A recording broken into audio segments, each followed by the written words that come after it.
자, 초등 한국사 능력 검정 시험 기본편.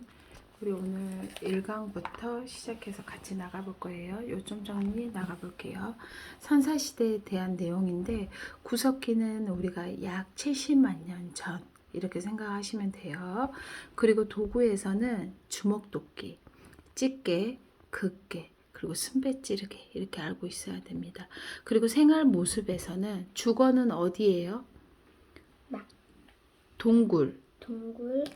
바위 그늘 강가에 막집을 짓고 살아요. 네. 그리고 경제에서는 사냥과 채집 이렇게 생각하시고, 그리고 사회생활 그거는 먹을 것을 찾아서 무리를 지어서 이동한다. 그래서 이동생활. 그리고 계급이 있나요, 없나요? 없어요. 계급이 아직 없는 평등사회. 평등사회 이렇게 보면 돼요.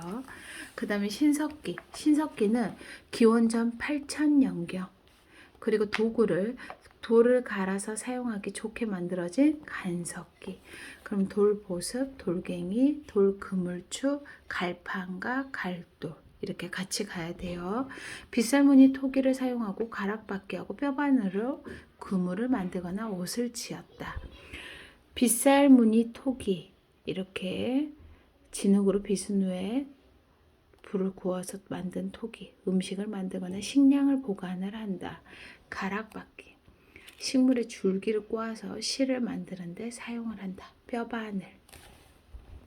생활 모습은 어때요? 주거, 강가나 바닷가 쪽에 무슨 집을 짓고? 웅집. 그렇지요.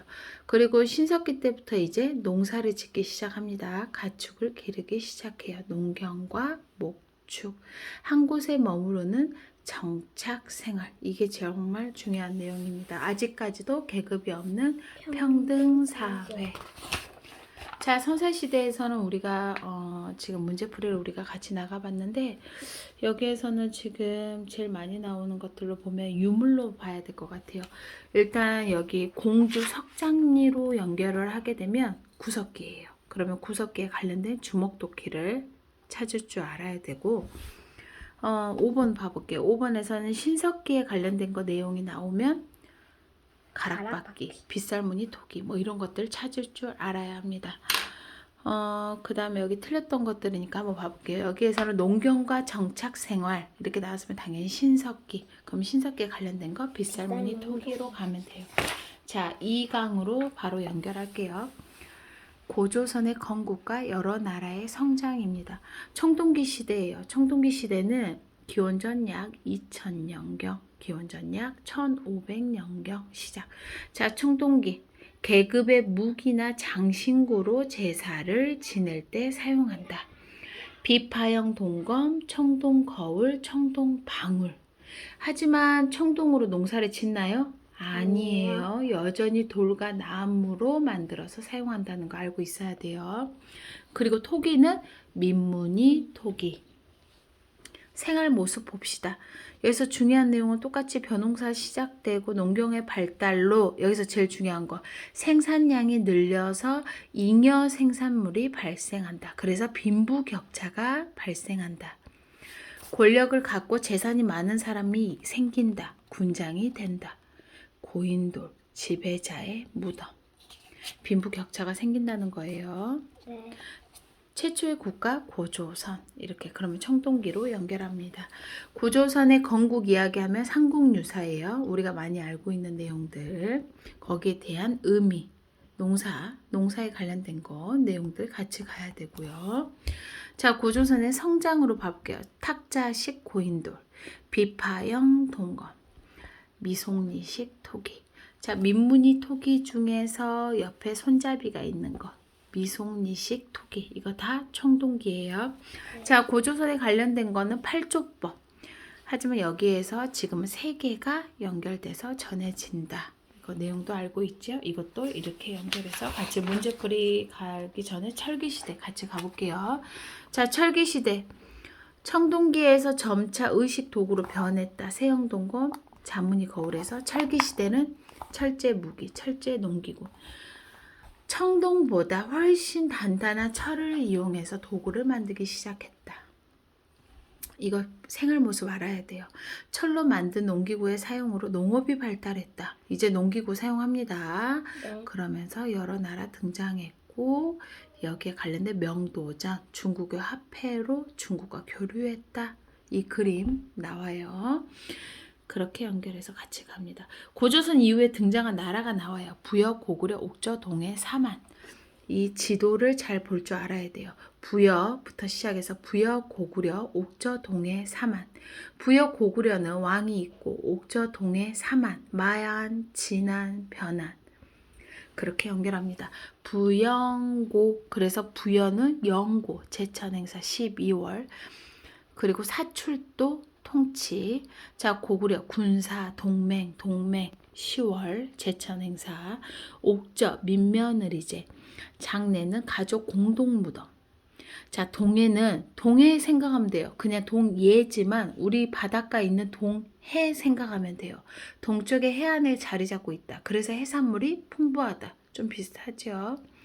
특산물, 반궁, 과하마, 반어피 이렇게 연결해서 같이 가면 됩니다. 책화, 사만, 마한, 진안, 변한 여기를 사만이라고 해요. 청군이라는 제사장이 종교를 주도하고 소도를 다스린다.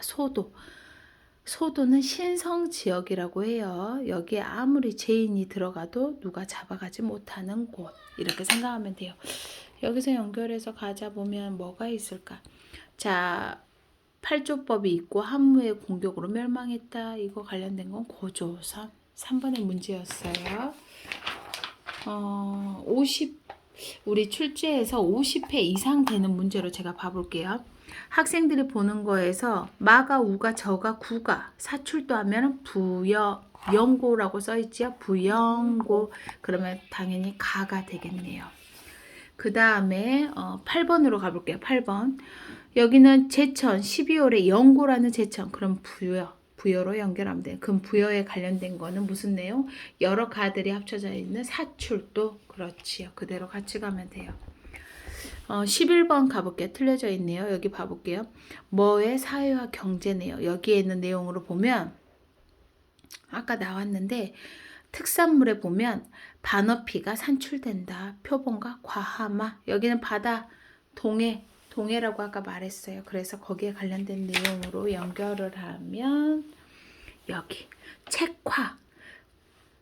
음락간 경계를 중시해서 다른 부족의 영역을 침범하면 소, 말, 노비 등을 물려줘야 된다. 책화.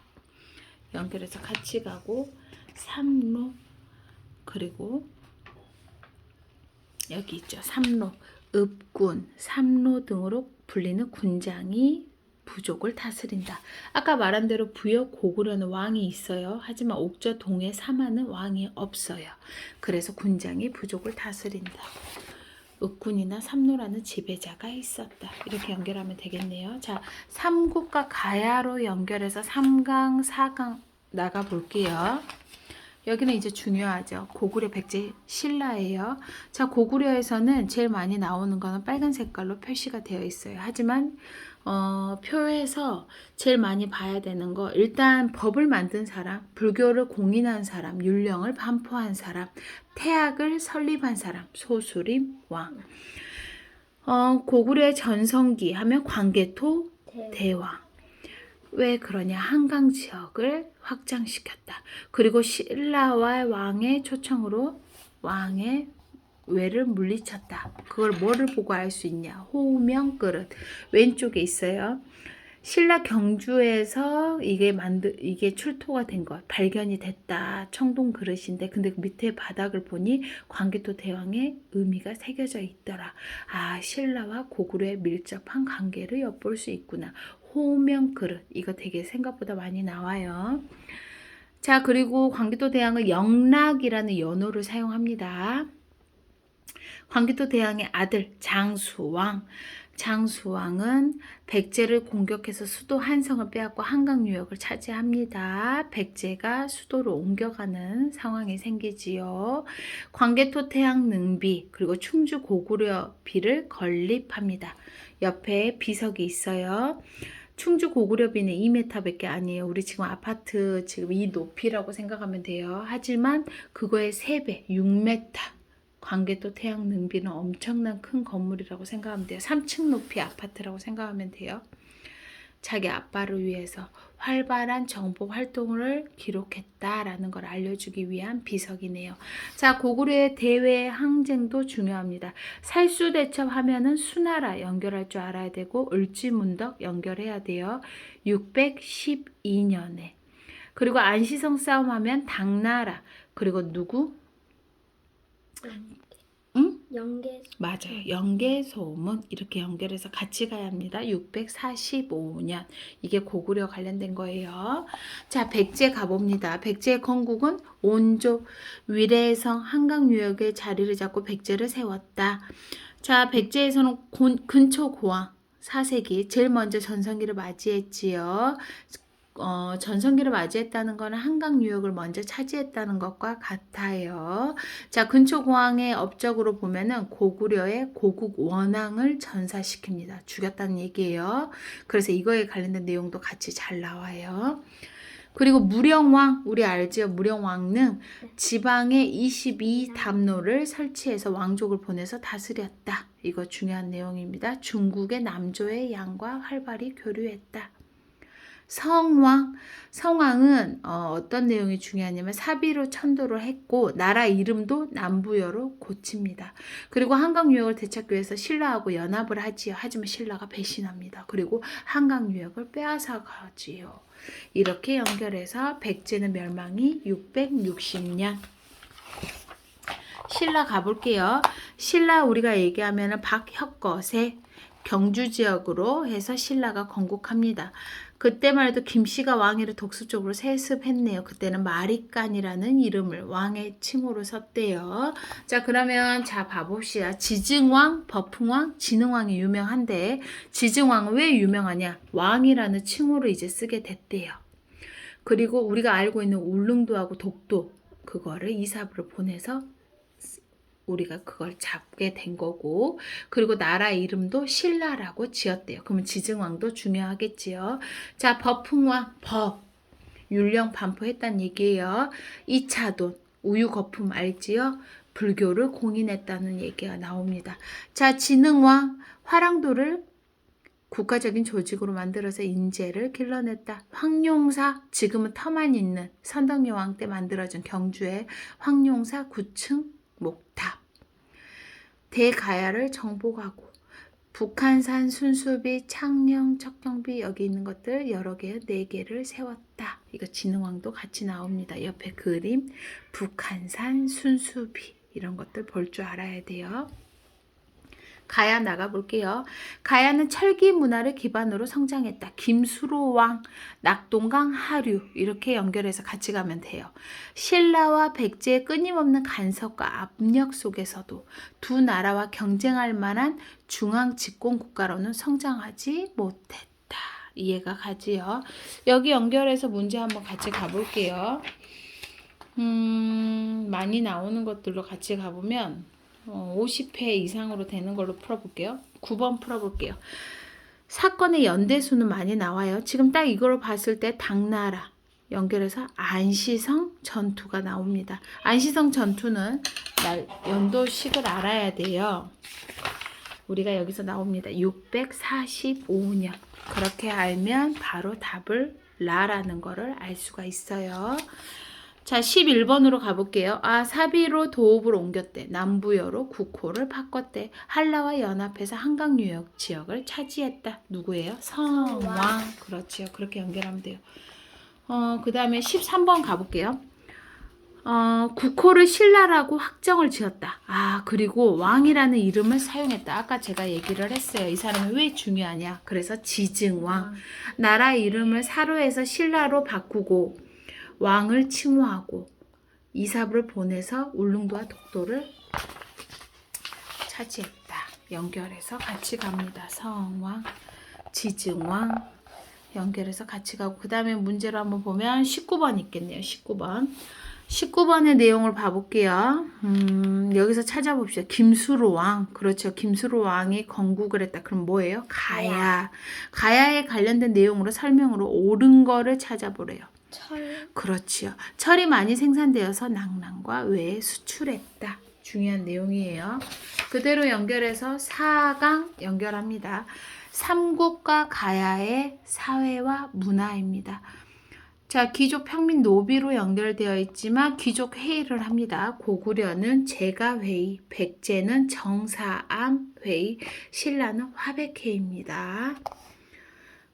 고구려에서 빈민구제가 제일 먼저 시작됐던 법이 있어요. 진대법. 이것도 중요해요.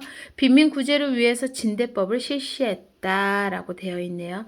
매년 3월에서 7월에 곡식을 빌려가고 수확되는 시기에 10월에 갚게 해요. 그게 우리나라에 처음 실시된 빈민구제 제도다. 고구려에서는 이거 중요해요. 금동령과 칠연명열의 입상. 이 그림을 보고 이 유물을 보고 바로 알아야 돼요. 그리고 고부는 돌무지 무덤, 그리고 굴식 돌방 무덤, 그리고 여기 있는 사신도, 무용총 수렵도 이런 것들 내용 보면 고구려구나 라는 거 알면 돼요. 자, 백제로 연결해서 같이 가봅니다. 익산 미륵사지 석탑, 부여 정림사지 5층 석탑, 이거 다 연결해서 백제입니다. 백제의 금동 대향로 도교를 뜻하고요. 고분에 관련돼서는 돌무지, 굴식, 그리고 우리가 알고 있는 무령왕릉에 있는 벽돌무덤, 공주 무령왕릉에 있는 삼국시대 고분 중 유일하게 무덤의 주인을 알 수 있게 만들어진 무덤. 이해가 가지요. 구조가 이렇게 생겼다는 거. 자, 신라의 사회와 문화, 골품제, 뼛속까지 골품제. 우리가 이렇게 외웠었어요. 그리고 화랑도도 외웠지요. 진흥왕 때 국가적인 조직으로 그리고 심신을 연마하거나 군사를 훈련한다. 공부도 열심히 하면서 운동까지 잘하는 아이들. 자, 신라의 문화로 연결해서 갑니다. 법흥왕의 2차돈의 순교비 나옵니다. 분황사 모전 석탑, 황룡사 9층 목탑. 이거 지금 터만 있어서 복원이라고 쓴 거예요. 자, 천문대 선덕여왕 때 지금 제작한 거 우리 첨성대 아래 칸으로도 12줄, 위로도 12, 24절기 연결돼서 있는 거 알고 있지요. 자, 돌무지 덧널 무덤 이런 형식을 띠고 있어요. 가야로 연결해서 가봅니다. 가야 하면은 철, 그냥 머릿속에 철로 생각하면 돼요. 가야의 왕이 우르에게 명예 가양금을 만들고 12곡을 찍게 했다. 철제 판가복과 투구. 그리고 삼국의 대외 교류. 그러면 일본과의 칠지도가 제일 많이 나옵니다. 백제의 왕이 왜 왕에게 보냈다고 전해져 있다. 근데 거기에 써 있지요. 백제의 뛰어난 공예 기술 거기에 뒤에 써 있어서 우리가 칠지도에 알게 된 거예요. 이것도 문제 같이 나가볼게요. 2번이요. 아까 말한 대로 봄에 곡식을 빌려주고 겨울에 갚게 하는 제도 진대법. 그렇지요. 그렇게 연결해서 같이 가면 됐겠고. 여기는 50회 이상의 문제는 없네요. 근데 이거 한번 봐봅시다. 7번. 이건 뭐예요? 첨성대는 누가 어느 시대 왕 때? 선덕여왕. 그렇지요. 선덕여왕으로 연결해서 같이 가면 돼요.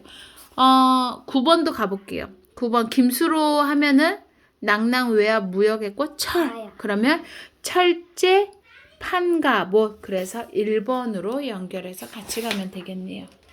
자, 여기까지 일단 하고 5강, 6강 찍어볼게요.